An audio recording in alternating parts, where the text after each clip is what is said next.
Disclaimer. Remember, the views and opinions expressed in this podcast are those of the speakers and do not reflect the views or positions of any entities they represent. Hey, Nicki. Hey, Kimmie. And hey, everybody out there.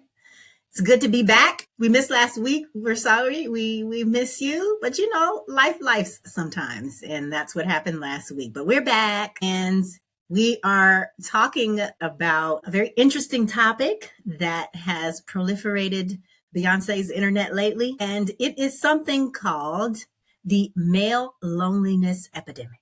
Have you heard about it, Nicki? Ooh, I have definitely heard about it. Lots of people talking about it. Yeah, I wanna start just by sharing a definition that I read, a definition explaining exactly what is male loneliness or the male loneliness epidemic. And that is a significant shrinking of men's social circles. Men disproportionately lack close friendships and rely heavily on romantic partners for emotional support.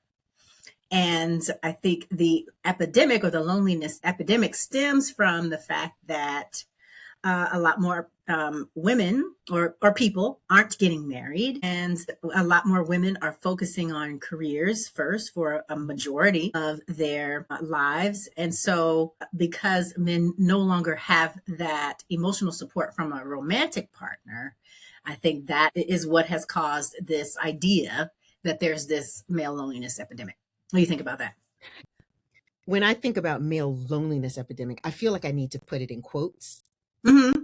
The loneliness epidemic, because I don't think it's truly a loneliness epidemic. I think, and some of the other writers will say this, that it's an epidemic of men not knowing how to deal with their emotions when they are alone or when they don't feel comfortable.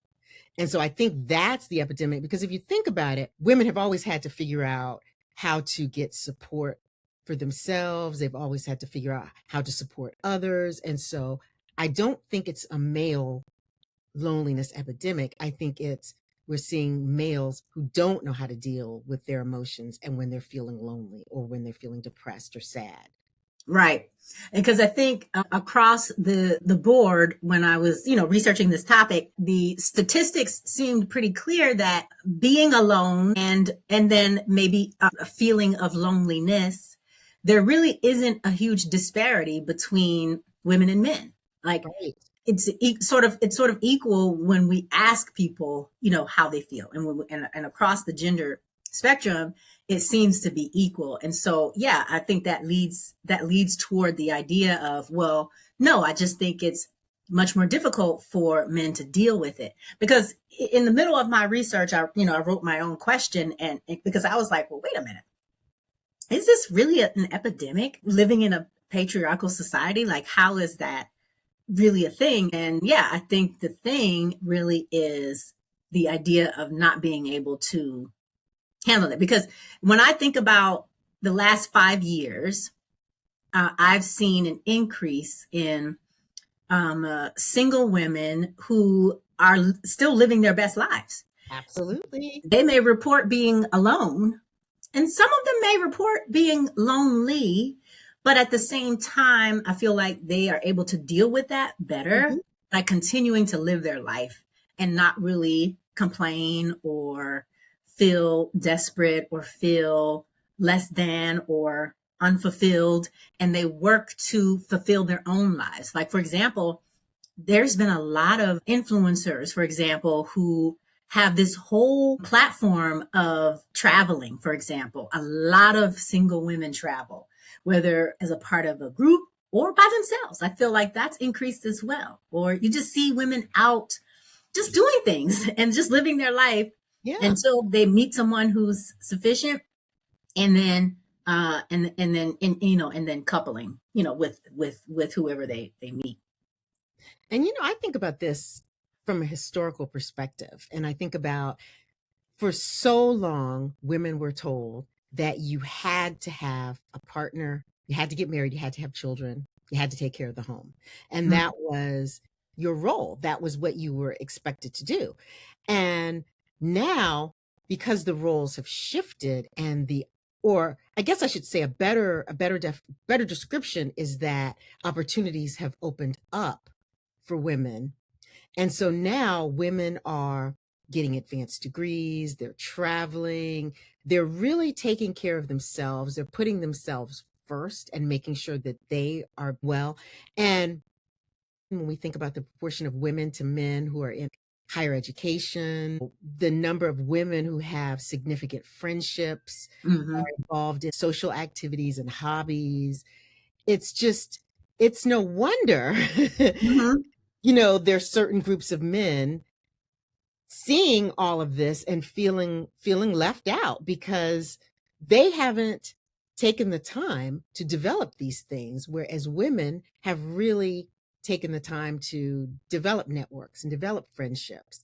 And when I say networks, I mean legitimate networks, because men do have Mm-hmm. work networks, but a lot of times those networks may be you give me something and I give you something. Yeah, quid You're pro not, quo. yeah, it's a quid pro quo, Say and if it fast 3 times. quid pro quo, and if I don't get something out of it, then I'm going to withdraw.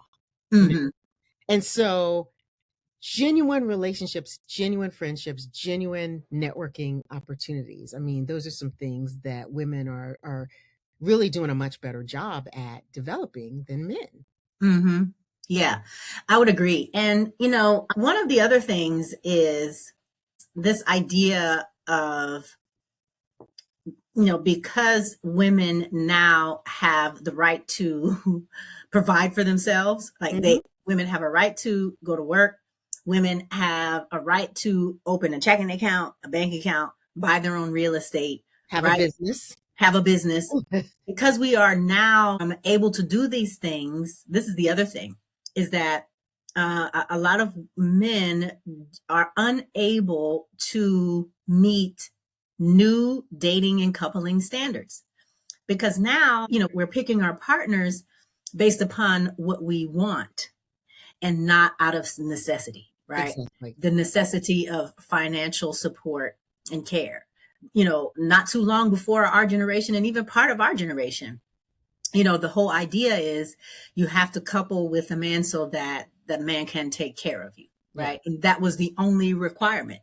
There was not this emotional intelligence. There wasn't this, do you even really like me, right?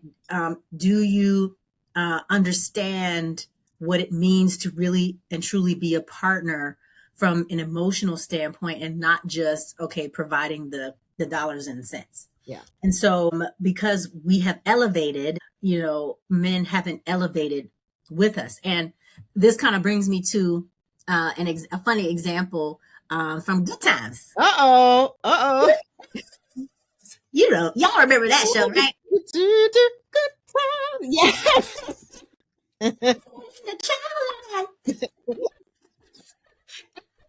I think I was maybe 35, 40 before I realized that that's what they were saying. You know what? Me too.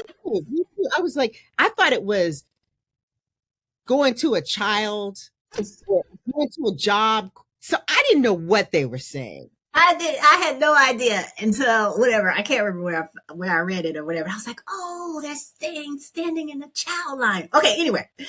So there was an episode where Florida decided to go back to school. And James was upset about Florida going to school. And one day he went to a bar and he was commiserating with another patron. And basically the guy was like, yeah, okay, you can either evolve with her or get left behind. Yeah. And so he went back home and surprised her by saying, yeah, I'm going to go with you. And I think we have a different opinion on what that was all about. Tell us what your opinion is. Because when I was thinking about that, I thought that when he said, okay, I'm going to go with her, it indicated that, well, she can't go by herself. I'm feeling insecure because she's going to be there learning new things. So I need to see what she's doing and feel comfortable with her. Mm-hmm. Mm-hmm. And you know what else? I was just thinking about how race like is relevant to this. Yeah, yeah, for Because sure. think about it, because Black women have always had to provide and had to work, Hmm. especially coming from the United States, where Black women really held the families together because they were selling off men, and Yeah. and women were taking care of children that, and in more cases than we want to admit, were where the fathers were the slave master. Hmm. But and, we had to do that. Like, Black women have always worked, but at the same time, though, we were still held to the same sort of traditional standard within our homes. We still had to deal with the patriarchy in our homes. Yes. We were expected to still do all the things that maybe our counterparts, our white counterparts or other races, they truly, all they had to do was stay home, right? But we had to work and still maintain the house, be the emotional support for everybody else. And so I want to get back to the good times. So my thought was, when he went back home, my thought was that, well, no, I think he's doing that because he doesn't want to get left behind. Like, he wants to elevate himself as well, as opposed to Florida, elevating Mm-hmm. and him being left behind. So I kind of saw it as a little less selfish in that sense of, well, I don't know if selfish is the right word, but less controlling Uh-huh. than you viewed it. And So it's just interesting how we can, kind of view that same thing a little bit differently. differently, yeah. Mhm. And I also wondered, and I guess I need to look up some additional statistics about this. I also wonder if that was an example of, okay, it might be easier for Black men to say, okay, I don't want to be left behind because this woman is getting getting education. And so I just wonder, just because of that experience of Black women having worked, I wondered, I guess what I'm saying is, I wonder if that Good Times episode happened to be a white couple, would that Mhm. have been the same? Would the outcome have been the same? Like, would the man have said, oh, okay, no, I'm going to go to school too? Or would there have been more of a, no, I'm going to go talk to her and convince her she really doesn't have to work. I want to take care of her. I want to prove my manhood, you know. Mhm. I wonder about that. Yeah, that's interesting. Yeah. I don't know. I don't know. I don't know if I don't know if that would have been different or not. Yeah. Interesting. Yeah. Let's talk about how the manosphere Ooh, yes. is a Yes. part of this. Yes, absolutely. I was thinking about all of the digital boards that are out there, with all these groups of men who are coalescing there, and it's anonymous, so that makes it even, Hmm. there's a certain amount of there's a certain discussion that you can have when people feel like it's anonymous. Oh, yeah, yeah, yeah, for sure. You know, like they Oh, feel like they can actually say some things that they wouldn't be able to say mm-hmm, or looking at somebody right in the face. And mm-hmm. so, yeah, so incels and, Yeah. the Let me say for anybody out there who has been living under a rock, right, and don't really know what this manosphere is, and so when I was researching the topic, and the manosphere, of course, became a part of that conversation. And so the manosphere kind of was born from the algorithm, right? And how this loneliness epidemic started to develop.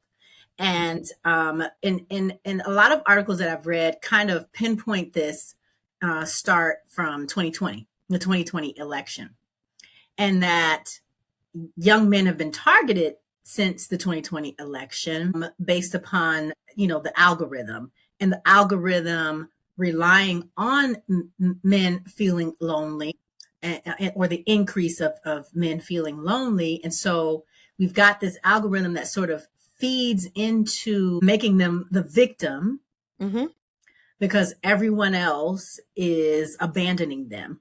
right. And and along with it comes this usually a far right, a misogynistic, and a lot of conspiracy theories are sort of characteristics of this manosphere and Yeah. the messages that are sent out or put out to young men. And so this is the platform that sort of gave birth to the Andrew Tates of the world.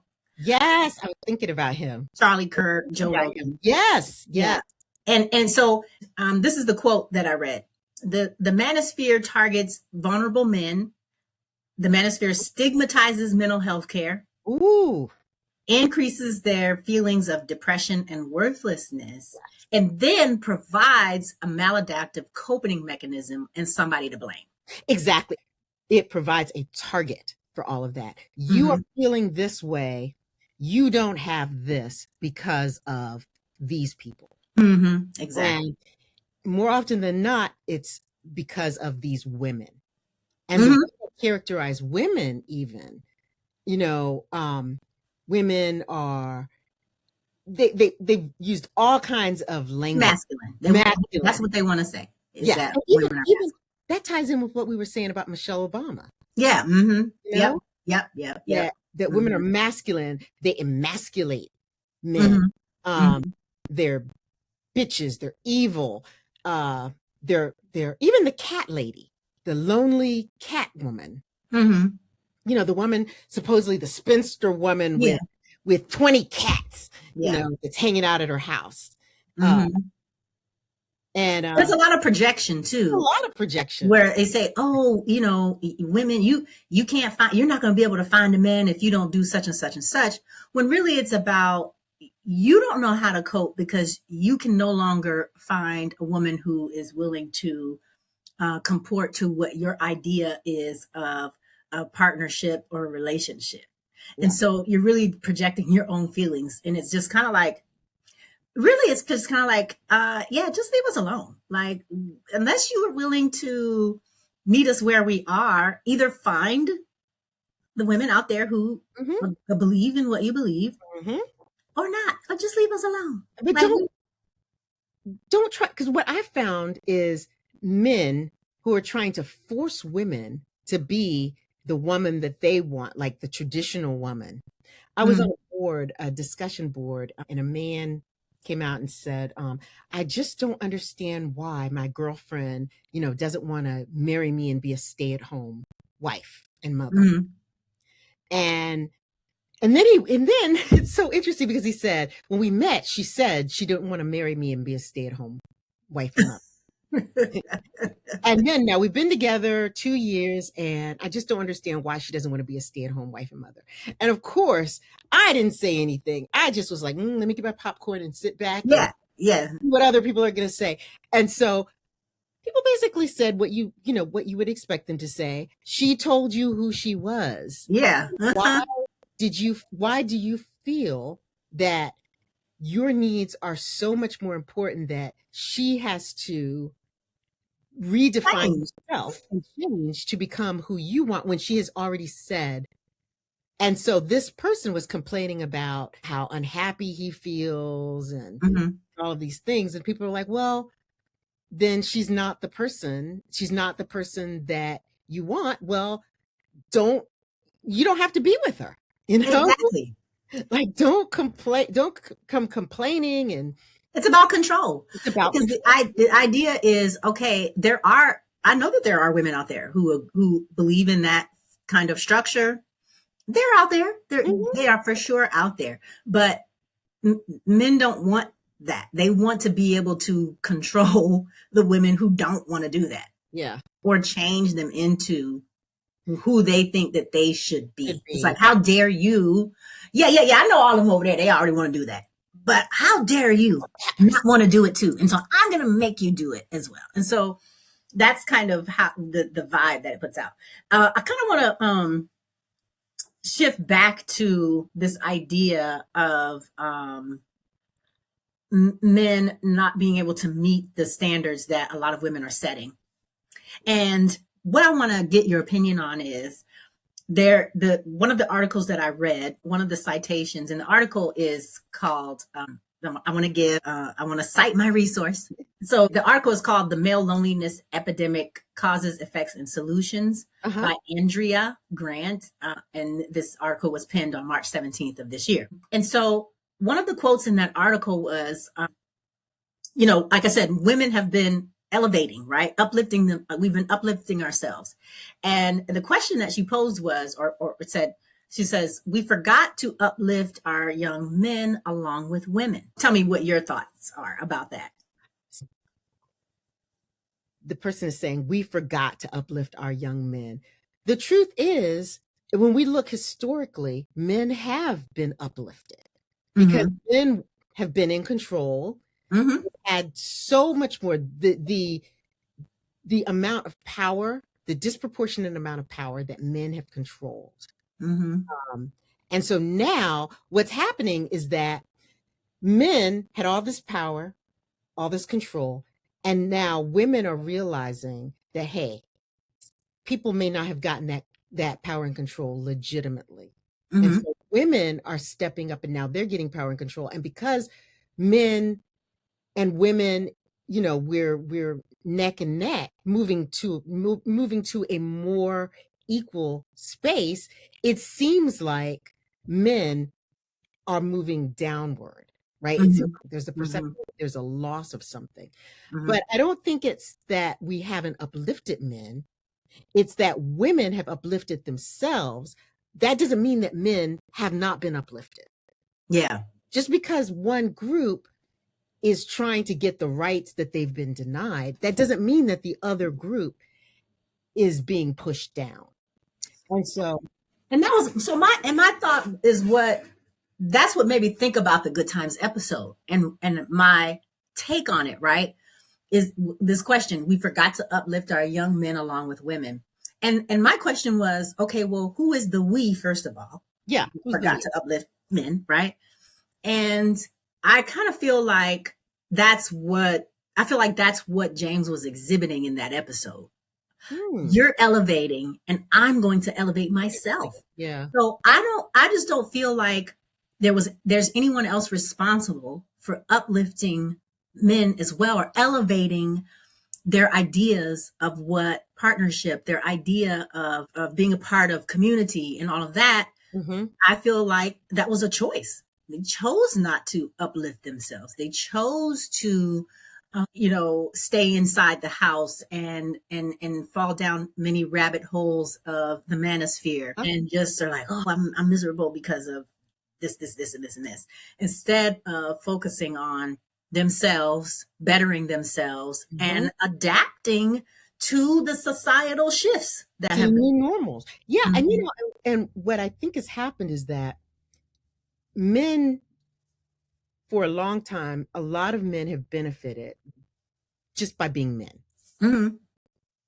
So women have gone out, gotten the skills, they've networked, and now they're moving their social status up. And men are either staying where they are or they're dropping a little bit. And so it looks like women, in some such circumstances, it looks like women are overcoming men. That doesn't mean that women are being uplifted and men aren't. Right. Yeah. Now people are saying, oh, it's not fair. Men are not being treated fairly. Men are being discriminated against. They're not being uplifted. And that's not what's happening. Right. Yeah. And they're choosing. That's why I feel like they're choosing not to. There's absolutely no reason why they shouldn't be. Yeah. There's no reason why. Absolutely. Yeah. Okay. So we're about 27 minutes in. And so, what I want to ask is this last question I want to ask Nicki is, where is Mitch McConnell? That is an excellent question, and I really wish I knew. I really wish I knew the answer. I really wish I had the answer. I just, when we asked this question last week, you were saying to yourself that, hey, by the time we produce another episode, we'll know what's going on with Mitch McConnell. But the question remains the same at minute 28 on this new episode that we are about to drop on y'all. Mitch McConnell is still missing. Where is he? Somebody put an APB out on Mitch McConnell. Yes. We don't know where he is. And the sad thing about it is there are certain people who've said, oh, I've had a 20-minute conversation with him. I've had this. But the truth is, if he really is alive and well, and there are all these conspiracy theories going around, it just takes a few seconds to just pick up the phone and say, hey, or, invite a journalist in to interview him. Yeah. Mm-hmm. Interview him. Yeah, he doesn't even have to be on. Just invite a reputable journalist in to keyword him. Reputable. Yes. Right. Mm-hmm. Not all these people. I had a 20-minute conversation with him and we talked about A, B, C, and D. And it's like, and you can't just pick up the phone and say, hey, come and interview me or something. Yeah. Like, are we in the 1800s? Like, there's no video feed. There's get a passenger. What is it? A passenger pigeon? Yeah, just do something. SOS. Just do something to let us know that he is okay, alive, and well. Girl, it's ridiculous. He's been out and for what? He's been out. What is it? No one's known. It's over a month, right? Yes. I think it's over a month now. Yeah, it's over a month. Yeah. Mm-hmm. But yeah, I just wanted to end with that same question. But our true ending is listen, y'all stay moisturized. Y'all stay hydrated. And we're going to like, comment, and subscribe. Yes, please do. Please do. If you're enjoying our content and what we have to talk about, our opinions, give us a like, give us a comment, and absolutely subscribe. And I guess with that, we're done talking about the male loneliness epidemic, and we're going to go and live our best lives. Yeah. And you hear anything about Mitch McConnell, drop a comment. Let us know. Because we really want to know. We really, really want to know. Yes, we do. All right. Okay, Nikki, it's been real. It has been. And until next time, y'all. Bye. Bye. So we want to get deep with you. Make sure you hit the like and the subscribe buttons. See you soon.